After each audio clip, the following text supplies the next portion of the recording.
So বন্ধুরা, তো আজকে তোমাদেরকে একটা এমন জিনিস দেখাবো যেটা এলইডি বাল্ব হবে, আর যেটা দেখলে তোমাদের মাথা ঘুরে যাবে। যা লাগছে ভাই, ঘরের ডেকোরেশনের জন্য বেস্ট একদম।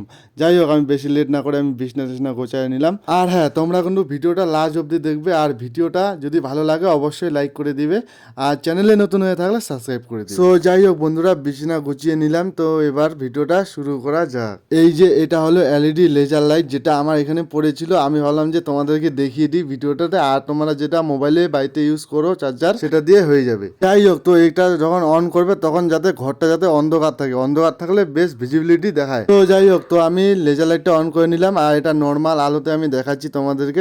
এখন আমি সুইচটা বন্ধ করব, তো এখন দেখতে পাচ্ছ যে আলো যা বেশ লাগছে ভাই। আর তোমরা কিন্তু এলইডি লাইটটা অ্যাডজাস্ট করতে পারবে এইভাবে, যেটা আমিও করতেছি দেখো। সো যাই হোক, আমার তো কোনো এলইডি লাইটটা কিন্তু ভালো লাগছে। তোমাদের কেমন লাগলো অবশ্যই কিন্তু কমেন্টে করে জানাবে। যাই হোক, আমার তো এটা বেশ লাগছে। যাই হোক, তোমরা যদি ভিডিওতে নতুন হয়ে থাকো অবশ্যই কিন্তু একটা লাইক করে দিয়ে যাবা। আজকের জন্য টাটা, নেক্সট ভিডিওতে দেখা হচ্ছে।